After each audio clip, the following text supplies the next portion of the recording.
Балансер е името на алатката која одредува каква етничка припадност треба да имаат административците кога јавните институции вработуваат нов кадар. И додека со тоа се обезбедува правична застапеност на етничките заедници, моделот често е и предмет на критика. Сега стана жешка тема во предизборието. Не е тоа наше барање. Тоа е заклучок од извештајот на скрининг процесот, каде што самата Европска Унија вели дека треба да се напушти бидејќи ја исполнил својата функција. Не велиме ние како ВМРО ДПМН.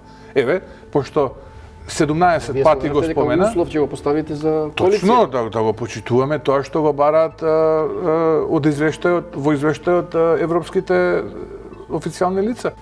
Во делот на балансерот веќе е подготвен реформскиот план врз основа на скрининг процесот, во кој што се предвидува комплетна ревизија на балансерот. Зошто?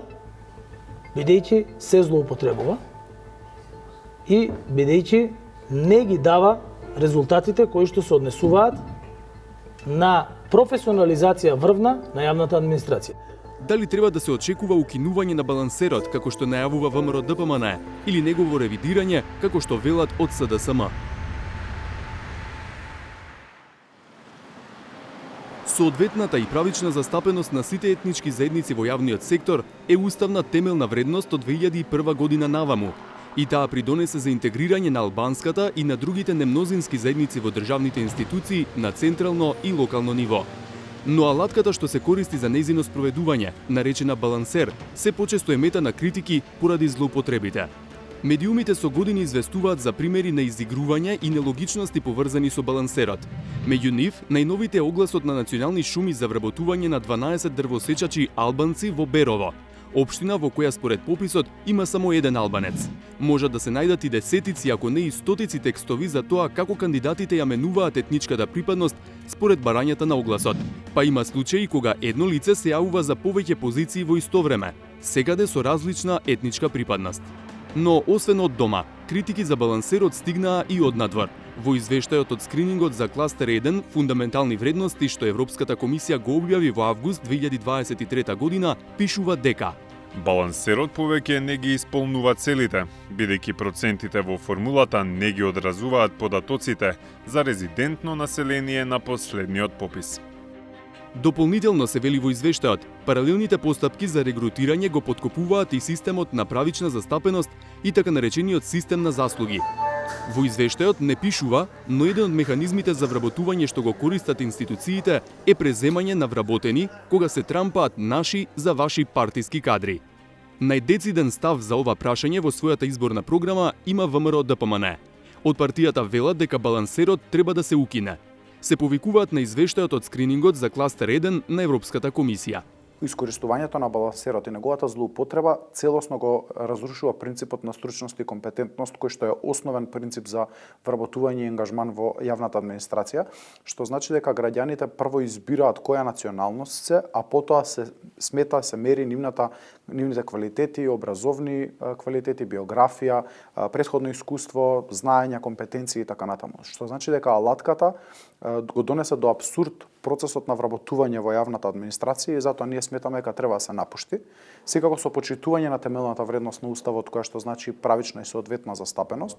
Од ВМРО ДПМН очекуваат за таквиот став да застанат и потенцијалните коалициски партнери за формирање влада по изборите. Овие постулати кои што ги имаме како заложба во програмата на ВМРО ДПМН за овие избори ќе бидат дел и од програмата за преговори. Оние партии кои што ќе бидат подготвени да се согласат со нашите ставови, со нашите проекти, политики и замисли, ќе бидат добредојдени да ни се приклучат во владата и заедно да ја формираме. Секако во процесот на преговори и другите страни ќе имаат своји побарувања, ќе дискутираме за нив и ќе видиме каде ќе можеме да се најдеме, односно што е прифатливо. Со оглед дека од ВМРО ДПМН јавно се против коалиција со ДУИ, нивен потенцијален коалициски партнер во случај да формираат влада е коалицијата Вреди. Го прашавме председателот на БЕСА Билјал Касами дали би прифатил укинување на балансерот како услов за влез во идна влада. Не беше дециден. Ако тоа се мисли дека сите немакедонци по дефиниција се не квалификувани за државна администрација, тоа е неприфатливо. Ако се бара во делот на застапеноста, да покрај тоа да биде и квалитетот на луѓето кои ќе бидат вработени, ние сме подготвени да разговараме. Значи да најдеме решение која ќе го има предвид и меритокрацијата во делот на вработеноста во државната администрација. Значи укинување не доаѓа предвид за вас? Тоа сме го кажали дека за се сме подготвени да разговараме. Ајде да најдеме друг механизам кој што е сличен на балансерот, во кој што и етничката припадност, меѓутоа и мерит системот ќе бидат предвидени. Од Демократската унија за интеграција се против укинување на балансерот, но како и нивниот сегашен коалициски партнер СДСМ се согласуваат дека е потребна реформа. Свесни се дека има злоупотреби на алатката, но сметаат дека нејзино напуштање би значило чекор назад.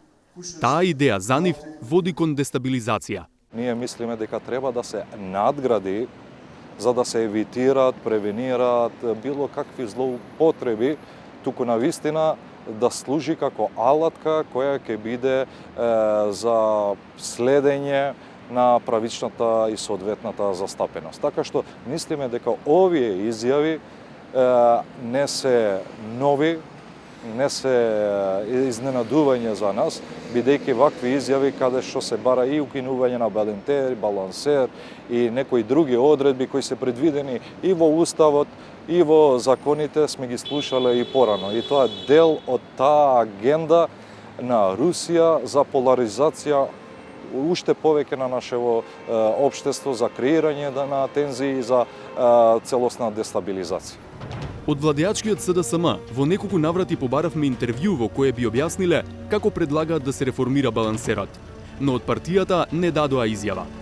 Тоа не значи дека немаат идеја како да се ревидира балансерот, како што не значи и дека ова нема повторно да стане жешка тема во пресметките меѓу двете најголеми партии и нивните лидери.